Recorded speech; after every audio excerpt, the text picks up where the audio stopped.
como ustedes se imaginarán, estoy hablando sobre Javier Milei, que está acá y te queremos preguntar, como economista, porque hoy vamos a tratar, Javier, de sortear todas las carreras o disciplinas que hay en este país, este fenómeno de que la mayor parte de los profesionales de la economía de la Argentina vienen asegurando hace bastante tiempo que la situación económica, sea la financiera, la fiscal, la cuasi fiscal, y bueno, primero que no llega hasta determinado punto, que después no llega a fin de año, después que no llega a marzo. Massa está diciendo, bueno, todo eso lo dicen, pero estamos llegando. ¿A vos qué te parece que va a ocurrir? Y además, ¿de dónde saca, digamos, elementos Massa para convencerse de que no va a asistir a esta gran corrida, a este gran estallido, a esta maxi devaluación o mini devaluación que muchos señalan? Vamos por parte, por la cuestión de la situación macroeconómica de Argentina y del momento de la crisis. Sí. Son dos elementos que interactúan, obviamente, pero son distintos. Respecto a la situación de la economía argentina, Argentina está de cara a lo que va a ser la peor crisis de toda la historia económica argentina. Básicamente, el sustento para afirmar semejante cosa es: hoy tenemos indicadores sociales que son peores que los que teníamos en el 2001, es decir, en la previa del estallido de la convertibilidad. Cuando miramos el desequilibrio monetario, estamos peor que en la previa del Rodrigazo, en 1975. Y esto hay que tenerlo en cuenta por las características de lo que fue el Rodrigazo. El Rodrigazo fue el resultado de las políticas salvajes llevadas a cabo por Helbar de controles de precios, déficit fiscal, emisión monetaria, control de cambios, y eso, digamos, terminaba perdiendo reservas. Y un día vino un señor llamado Celestino Rodrigo, se le sinceró las variables, y lo que pasó es que la inflación se multiplicó por 6 y la cantidad de pobres por 5. Esto es muy interesante porque con los números que tiene hoy Argentina implicaría llevar la inflación al 600% y la cantidad de pobres al 200%, lo cual es imposible. Por lo tanto, como el techo es 100, eso quiere decir que va a terminar con un candombe social enorme. Y lo otro que también... Perdón, te hago una reparación. La situación de los pobres, de la gente vulnerable, de la gente que no tiene trabajo declarado o no tiene trabajo en blanco, inclusive la gente que tiene trabajo en blanco, la caída de todo el tema, digamos, de la clase media, todo eso es un panorama que lo venimos viendo hace un tiempo, pero en términos generales, uno sabe que esas condiciones de vida, a veces, cuanto peor, mejor en la vida política para los que gobiernan. No, yo no creo eso. Y ahora lo voy a explicar, porque todavía faltaba que explicara que además tenés un problema en el balance del Banco Central, que es la relación de los pasivos remunerados, las LELIQs, contra la base, que hoy vos estás en niveles similares a los que tenías en el cuarto trimestre del 88, es decir, la antesala de la hiper. ¿Qué quiere decir esto? Que tenés toda una situación muy complicada desde el punto de vista macroeconómico. Además, tenés las características fundamentales de todas las crisis argentinas. Argentina desde el año 1900 hasta hoy tuvo 22 crisis, 20 tuvieron origen fiscal, y las características de los desequilibrios fiscales nunca fueron moderados, siempre fueron altos o estrafalarios. Y cuando vos revisás las crisis más recientes, la del 75, la del Rodrigazo, era un déficit fiscal de 14 puntos del PBI, la tablita cambiaria en el 81 de 11, en la hiperinflación de Alfonsín en el 89 de 8, la convertibilidad con 7, y hoy cuando tomás la Nación Argentina más el Banco Central, estás en 10, es decir, tenemos un problema enorme. Perdón, con el Fondo Monetario no es que van a decirle que van a bajar al 2.3 el déficit. Bueno, eso también hay toda una discusión de cómo lo van a bajar. La verdad es que no es suficiente, porque vos solamente podés decir que tenés una posición fiscal sólida cuando vos alcanzás lo que se llama la condición de solvencia intertemporal, es decir, que te alcance para pagar la deuda. Eso se logra con superávit primario. Argentina tiene déficit primario. Por lo tanto, lo que sí asegura la condición de sustentabilidad de la deuda es el déficit financiero cero, porque eso quiere decir que vos, si la economía no decrece, es decir, se mantiene estable o crece, Sí. digamos, y como vos no crece la deuda porque estás pagando los intereses, entonces, ¿qué quiere decir eso? Que vos, la relación deuda-producto sería sustentable. Pero Argentina no tiene ni siquiera resultado primario positivo. Ahora, por lo tanto, digo, Argentina, o sea, tiene un problema muy delicado. Y para complementar esto, y las crisis ocurren básicamente por caídas en la demanda de dinero, situaciones donde la gente se asusta y sale el dinero, más toda la macroeconomía podrida, que en este caso está mucho más podrida, y lo que gatilla las caídas de la demanda de dinero son eventos políticos. Por ejemplo, hubo una fuerte caída, hubo un inicio de caída de la demanda de dinero grosero, lo que fue en la renuncia de Guzmán.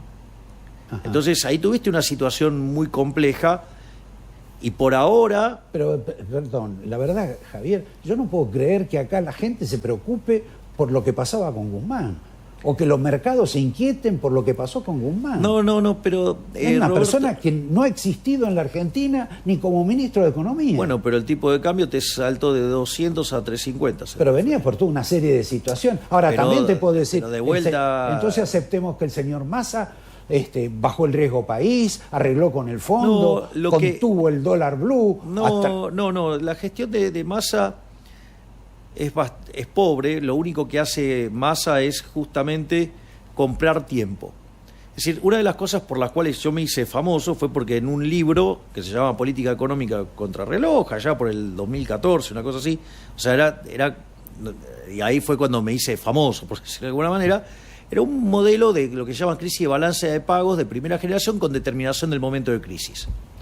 Para los que quieran el subtítulo, digamos, el paper de Flody Gaber aplicado.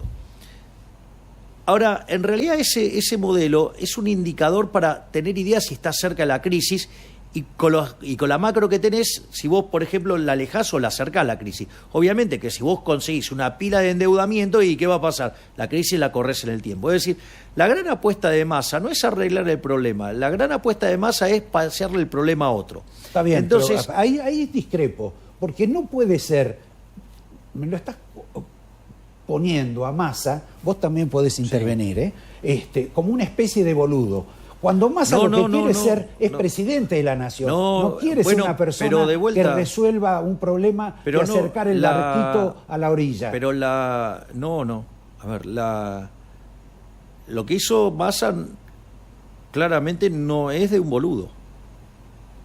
O sea, lindo título, ¿no? Sí. Massa no es un boludo. Vamos a ponerlo en estos términos. La realidad es que cuando él asume, yo lo que llamé a ese evento lo llamé la rusa ruleta. La ruleta rusa, ¿qué es? Tenés el tambor de 6, una bala y 5 vacíos. Él agarró un arma con 5 balas y una vacía. Ahora, ¿qué es lo que pasa? Si él se quedaba en el lugar que estaba, el kirchnerismo, digamos, con los economistas que tiene, estos tan espléndidos, iba a terminar en una mega crisis seguro, o sea, seguro. Es decir, y eso se lo iban a llevar puesto a Massa. Ese es el primer argumento. Entonces, él lo que hace es, se la ruletea. ¿Por qué? Porque la única forma que él tiene de sobrevivir políticamente es tirarse este pleno y que le salga. Si no le sale, muere políticamente, igual que lo que le iba a pasar con la conducción de Alberto Fernández o con la conducción de Cristina Fernández de Kirchner o los economistas de estos que son todos malos. Entonces él lo que hace es tomar ese riesgo. En finanzas eso se llama real options. Es decir, vos, por ejemplo, una empresa que está quebrada, no agarra y cierra. ¿Qué hace? Toma muchísimo riesgo. Entonces, si le sale mal, ya estaba quebrada, pero si le sale bien, sale de adelante. Esa es la opción que tomó Massa. Es decir, con lo cual yo diría, eso no tiene nada de boludo. Y lo otro que está haciendo es, utiliza endeudamiento para comprar tiempo. Es decir, cuando vos comprás tiempo, el momento de crisis se aleja en el tiempo. Y eso es lo que él está haciendo. Y si la bomba le cae a otro, no le importa. Y si aún así él fuera candidato y ganara, bueno, después, o sea, a los peronistas esto no les preocupa mucho que haya un desborde macroeconómico. Mientras que estén adentro del poder no les preocupa. Es decir, es como a los radicales que lo único que les preocupa es tener un carguito para poder succionar de la teta del Estado, digamos, empobreciendo a todos los argentinos. Vos, Javier, querías pasar al capítulo político. Yo quería salir un poco, preguntarle como salir de la economía un poquito y preguntarle ya como candidato a presidente con relación a este tema que está muy en boga del tema del lawfare. ¿Vos pensás que existe en la Argentina el tema del lawfare? ¿Pensás que no existe? ¿Creés que la justicia se comporta de manera independiente? ¿O cómo va a ser el capítulo de la justicia en un eventual gobierno tuyo? Bueno, una de las cosas que yo lo he además validado con mi comportamiento siempre es el tema de darle independencia a la justicia. Ahora, hay algún mecanismo como para hacerla bien independiente, y es que la justicia pudiera deslindar sus ingresos del resto del poder, o sea, ya digo, el poder ejecutivo. Claro. Es decir, digo, una de las propuestas que yo tengo es justamente que se pueda escindir ese financiamiento y que lo reciba directamente la justicia y que la justicia se maneje totalmente autónoma. Entonces, cuando no hay forma de poner plata y no hay forma de interferir y todo eso, lo que vos vas a tener es que la justicia va a ganar en independencia, porque si no también siempre los tienen apretados con alguna cuestión de índole presupuestaria. Entonces, no puede ser eso parte de la discusión. Eso tendría que estar, digamos, apartado. Debería, digamos, decir, bueno, estas partidas van a financiar la justicia y esas partidas no las puede tocar más nadie y solamente, digo, las administra la justicia. Y desde mi punto de vista, el gran problema con la justicia es que está contaminada de políticos. Es decir, no quiero políticos en el medio. Es decir, para mí deberían ser todos cargos de gente que tiene una reputación académica y profesional que amerita, sí, que ocupen uno de esos lugares, no que aparezca un politicucho de cuarta, sí, digamos a tratar de torcer la justicia, porque en el fondo lo que hace eso es quebrar la República, y eso te permite que el Poder Ejecutivo se vuelva un tirano y que el Parlamento, el Congreso, lejos de ser algo de la proxy de la aristocracia, se convierta en una oligarquía, cosa que efectivamente es así. Ahora, con relación específica a lo que Javier habla sobre el lawfare. El lawfare nada más que para Cristina, porque... Sí, porque Cristina solo lo denuncia contra ella, no contra los demás. Nunca afecta a los otros. Pero está bien, pero de vuelta... ¿Hay lawfare con ella? Pero, a ver, de vuelta, es una cuestión de la justicia. O sea, no debería haber lugar a generar ese tipo de calificación. Es decir, eso es una definición política. Y yo, digamos, o sea, me niego a que pongan a la justicia en el medio de una discusión política. La justicia tiene que ser para impartir justicia. Es decir, no para ver cómo me acomodo con el poder. Y si vos no permitís, o sea, que sea independiente y todo el tiempo le estás haciendo jugadas para que no sea independiente, entonces no es justicia. Es decir, terminan siendo esclavos, ¿sí?, de las riñas del poder político, donde Argentina tiene la mala característica de hacer carpetazos. Entonces, ojo, porque todo este tipo de especulaciones surge porque los políticos se encargan de hacer carpetazos. ¿A vos te encargan obvio que te hacen operaciones, que te ensucian, que mienten sobre tu persona, es más, en el caso mío, hasta ya excedieron los límites de lo que eran los límites de la política, porque digo, ya hasta se metieron con mi familia. No sabía. Bueno, está bien. Entonces, y han hecho cosas verdaderamente de una bajeza enorme, pero bueno, la verdad es que ahí es una decisión personal. O sea, ¿cómo uno cree que esto se cambia? La verdad es que, mirá, la hinchada argentina puede ser muy linda, grita lindo, es muy colorida, pero ¿sabe qué? Los goles lo hace Messi. No los hace gritando de la tribuna. O sea, la tribuna ayuda, pero vos ponés la pelota en el medio, la tribuna no mueve Está claro. La pelota, no se mueve. No se mueve.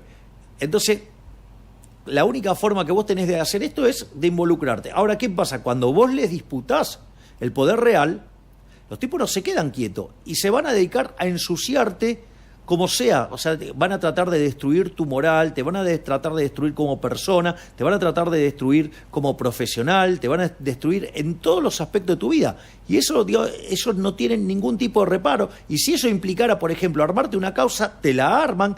Vamos, sabemos, o sea, lo que, por ejemplo, lo que le quisieron hacer a Francisco de Narváez, o lo que le hicieron a Olivera. Digo, A vamos, Juez. o sea... A Juez, la gente se olvida que a Juez también le hicieron una. Bueno, entonces, digo, ¿por qué? ¿Pero por qué pasa eso? Porque hay políticos metiéndose adentro de la justicia, armando causas, o por ejemplo, agarra a alguien, hace una declaración disparatada, estúpida, digamos, o sea, verdaderamente increíble, ¿sí? La arreglan con un periodista amigo o un medio que le ponen pauta, y de esa manera hacen una noticia falsa, la hacen circular, como implica una sospecha de un delito, digamos, un fiscal amigo que hace, agarre, y bueno, y funciona así.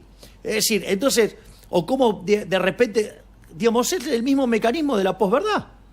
Si te instalan Javier, una mentira, literalmente. Javier, para ser un poco más práctico con otras cuestiones. Vos... No, esto es bien práctico, Sí, Roberto, sí. ¿no? Porque esto vos sabés que es en el fondo, digamos, en lo que los tienen atrapados a los jueces. Sí. Porque esto no es un tema trivial, porque el hecho de que los jueces estén de rehenes de las miserabilidades de los políticos y de depender del fondeo de los políticos, hace que después vos tengas las locuras que son el manejo del Poder Ejecutivo, las barrabasadas que puede terminar haciendo, digamos, el Poder Legislativo, y sin embargo, digo, nadie va preso, ¿eh? Claro. Yo me recuerdo cuando fue el despiole de la Banelco, el único que fue preso fue el denunciante, o sea, mataron al mensajero. Sí. Pero nadie más. Bueno, fueron a juicio, ¿no? ¿Y les pasó algo? No quedó ninguno preso. Bueno, habrán tenido buenos abogados. Bueno. Javier, vos sos un fenómeno hoy en materia de audiencia, sos un fenómeno en materia de adhesiones, sobre todo por la novedad y en contra de las estructuras. Inclusive sos un fenómeno no solo en los jóvenes, sino que ahora ha captado Sí. a los viejos. Hay otros renglones etarios que te acompañan. Pero también hay un dato en toda esa gente que dice, yo lo voto a Javier Milei como legislador, como diputado, eventualmente como senador, pero no sé si para presidente. ¿Vos qué sentís frente a eso? No es la sensación que yo tengo. No es lo que manifiesta la gente. No es lo que manifiestan encuestas que ni siquiera las pago yo. Es decir, justamente hoy el problema más grande de la Argentina es la inflación. El 70% de los argentinos cree que el problema es la inflación. Y la mayor parte de los argentinos considera que, y con mucha razón, que el único que lo puede arreglar soy yo. Vos querías preguntar. Yo una cortita. Hace poco se presentó el libro de Mauricio Macri, ¿Para qué? ¿Y crees que si uno lee ese libro, tal vez uno puede pensar que si no hubiese existido tu irrupción en la política argentina, no se hubiese escrito ese libro? ¿Vos crees que viraste el eje del discurso público en la Argentina? Cosas que Mauricio Macri dice en ese libro no hizo durante sus 4 años de gobierno. De hecho, durante su gobierno se jactaba de que su gobierno era socialista, ¿no? El propio Sí. Marcos Peña lo dijo, el Sí, propio Durán Barba decía que era el nuevo socialismo, él mismo señaló eso. Yo entiendo que él estaba muy condicionado por sus socios políticos, llámese la Unión Cívica Radical, que es la Internacional Socialista, estaba muy condicionado políticamente por la Coalición Cívica, que es un desprendimiento por izquierda del radicalismo, con lo cual, digamos, es otro lastre, y el ala blanda del PRO, las palomitas, Sí. o sea, las palomitas tibias, que ellos mismos, o sea, está cuando hace la presentación de Mauricio Macri de su libro, y dice, no, bueno, yo quería ir con el ajuste fiscal más fuerte, más adelante, y Vidal ahí diciendo, nosotros no lo dejamos. Es decir, entonces, primer punto, o sea... Bueno, eso es sí, culpa de Mauricio. no, bueno, está bien, obviamente, digamos, o sea, la verdad que es obvio que cometió errores, o sea, y él, digamos, lo debe tener claro. Ahora, el punto es, lo que es cierto, que hoy se discuten cosas que no se discutían. De hecho, bueno, hay personas que se arrogan eso, que es difícil de entender de por qué se lo arrogan ellos cuando en realidad eran desaparecidos políticos y para lo único que aparecieron fue para tratar de arruinar mi candidatura, ¿no? O para ensuciarme y hablar mal de mí. Pero la gente, digo, no se equivoca, ¿no? Porque, digo, la gente se da cuenta, o sea, a ver, antes el foco central que tenía la sociedad era el colectivismo, la asistencia. Hoy, el foco central de la sociedad como valor es la libertad.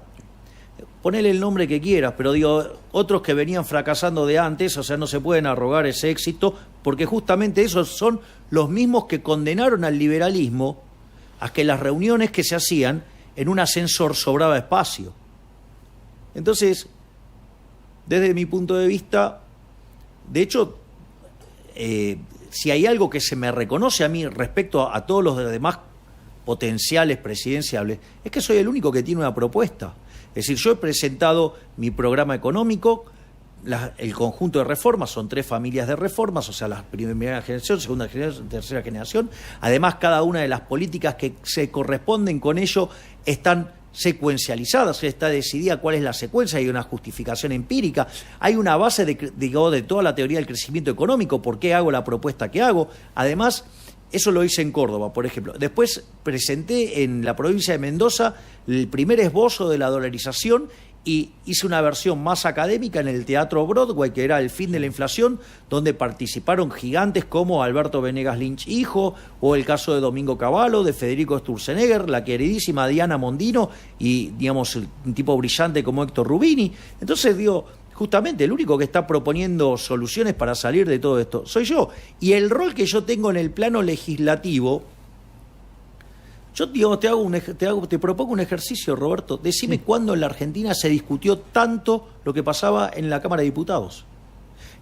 Porque no es un problema de lo que pasa en el Congreso, porque con el Senado no te pasa lo mismo.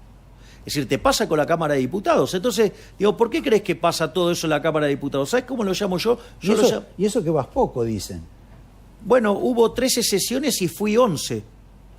Pero bueno, eso es la posverdad, es la típica mentira que quiere instalar el Macri, no el macrismo, sino el ala palomesca de Juntos por el Cambio y el ala de izquierda. Vamos a ponerle un nombre y apellido, Horacio Rodríguez Larreta. Sí, bueno, sí, y sus socios, digamos, radicales y sus socios... Está bien, ahora vos estás como más identificado con Patricia Bullrich. Pero tengo una excelente relación con Patricia. Ahí Patricia está, pero si Patricia Bullrich llegara a ser la candidata de ese bloque opositor, sería inconveniente para vos, muchísimo más inconveniente que si fuera Horacio Rodríguez Larreta, ¿o no? Pero dentro de la especulación política eso es cierto.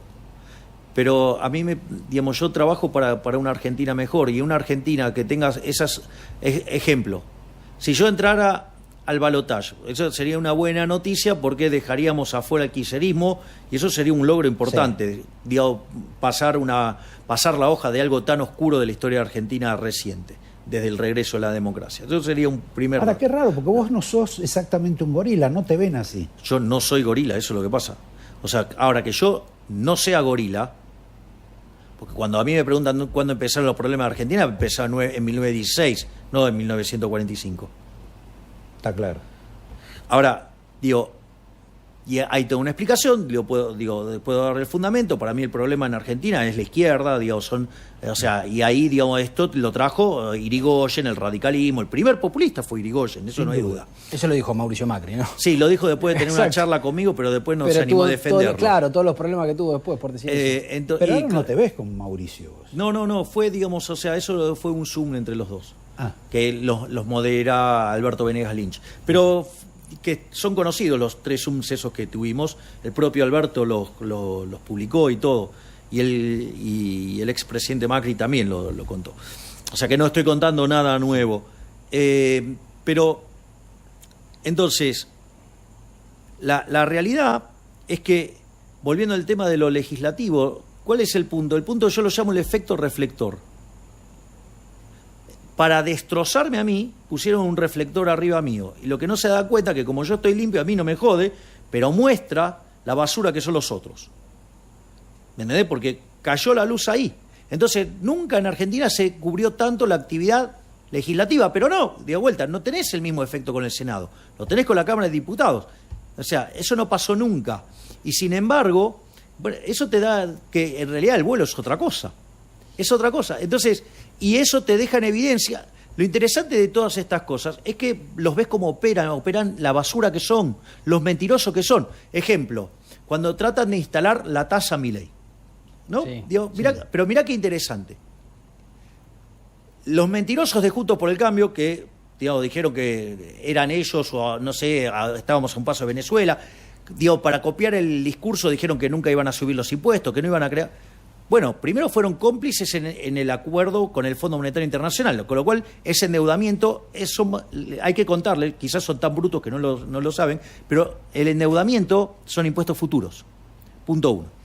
O sea, cuando vos votás déficit fiscal, votás nuevos impuestos, porque es o deuda, que son impuestos futuros, o emisión monetaria, que es impuesto inflacionario, o suba de impuestos explícito. Es decir, con lo cual, si vos aprobaste déficit fiscal o algo que permitía el financiamiento del déficit fiscal, sos cómplice de suba de impuestos, punto 1. Al margen de que esos números atrás tenían suba de impuestos. Ahora vino el presupuesto nuevo para el 2023. Ahora, qué interesante, porque viene con un déficit fiscal de 6 billones de pesos. Es decir, más que una base monetaria, 20% más que la base monetaria. Según como la miras, en otro momento puede ser 25%. Ahora, vos fíjate esto, y al tipo de cambio con el que trabaja el gobierno son 30.000 millones de dólares. Es decir, que cuando los radicales, o sea, porque Juntos por el Cambio siempre juega así, una parte hace del bueno, otra parte hace del malo, uno hace del cándido, pero siempre le dan los votos al kirchnerismo. Es decir, vos vas a ver que siempre le dan los votos al kirchnerismo. Entonces, ¿quiénes le dieron el quórum al kirchnerismo para esta aberración que implicaba 30.000 millones de dólares más de impuestos? Los radicales. ¿Por qué? Porque bajó la orden de todos los gobernadores radicales y también, digamos, interés de Larreta. ¿Por qué? Porque necesitan plata para la campaña electoral de 2023. Entonces, no les importó reventarle la cabeza a los argentinos con 30.000 millones de dólares más de impuestos, con tal de tener ellos plata para su campaña. Incluso, Javier, la tasa Milei salió con un voto de Juntos por el Cambio, ¿no? Salió con un voto de ellos. Exacto, por eso es lo que quiero contar, cómo miente Juntos por el Cambio, cómo instala una mentira, cómo la posverdad, y eso se maneja y se opera desde la Ciudad Autónoma de Buenos Aires, es decir, que es la gente de Larreta. Pero, primer punto, o sea, ¿quién le dio el quórum? Yo no di quórum, el quórum se lo dieron los radicales. Ay, se lo dieron los radicales, son parte de tu coalición, dale, ¿qué me venís a joder? Ahora, pero eso no es todo, porque hay que contarle que el quórum tenés con 129 diputados y había 117 kirchneristas, porque Máximo Kirchner no estaba. No solo eso, después tuviste que aprobarlo. Es decir, yo voté en contra de ese presupuesto de porquería, ese mamarracho. Ahora, ¿sabés cómo salió la votación? 180 a 22. Es el presupuesto con mayor cantidad de votaciones de los últimos 20 años.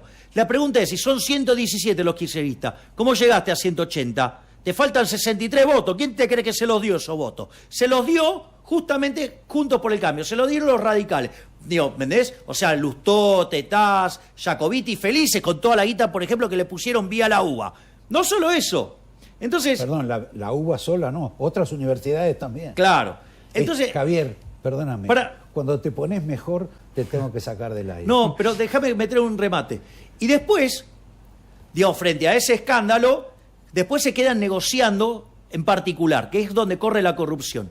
Yo decidí abrazar, hice la de Ulises, me abracé al palo mayor de la moral y entonces después me tengo que bancarlo. Yo no quiero ser parte de cuando los veo ahí runfleando en contra de los argentinos, afanando en contra de los argentinos. ¿Qué hice? Me levanté y me fui. Fíjate esto, cuando la coalición cívica, otros mentirosos seriales, pasa la votación, me echan la culpa a mí de eso. Primero habría que decirle que 121 a 120 tenés 241, te faltan unos cuantos todavía para llegar a 257. Punto 1. Punto 2. Deberían explicar por qué 4 de sus diputados no estaban.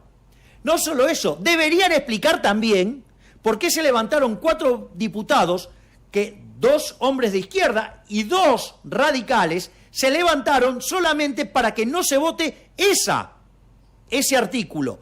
Y no solo eso, sino que además, cuando estaban ahí votando, el voto 121, que torció la balanza a favor de esa tasa, se lo dio a Massa. Por lo tanto, a los mentirosos de Juntos por el Cambio, que además, digamos, vuelcan torres de guita en los medios para influenciar y diseminar mentiras, que le expliquen que fue de ellos. Es más, en un medio, ¿sí?, un periodista independiente, estaban los penatos echándome la culpa a mí de esto, y que todo era culpa mía, y que todo era culpa mía. Y le dice, pero discúlpeme, mire, sucede que acá hay uno que votó, que se llama Massa, y es de usted. Ah, no lo sabía. O sea, me estaban acusando y ni siquiera tenía el listado de los que habían votado. Javier, insisto, cuando te pones mejor, justo llega el camión con la plata y te tenemos que sacar. Bueno, pero les voy a dejar un mensaje a los argentinos. Yo tengo un amigo que se escapó de Cuba. Sí. No es tan heroico como todo el mundo cree. Y tuvo la posibilidad en marzo de 1989 de ir a Alemania. Y dijo, esto no se cae más. Y el 9 de noviembre se estaba cayendo. Es decir, una mejor Argentina es posible. Alemania Oriental. Sí, se cayó la Alemania comunista. Sí. Entonces, ¿qué es lo que quiero decir? ¿Hay un futuro mejor? Es posible si ese futuro es liberal. Y hoy el único que representa esa solución y esa propuesta, que además no es Sarasasara, es vamos a hacer un plan integral. No, es programas concretos, presentado en Córdoba, presentado en Mendoza, presentado en el Broadway, a pesar del gobierno de la Ciudad Autónoma de Buenos Aires, ¿sí? Donde si nosotros hacemos eso, en 35 años vamos a ser potencia mundial. Vamos a un corte. Te agradecemos la presencia. Gracias. Un abrazo. Gracias. Felicitaciones por Racing. Gracias.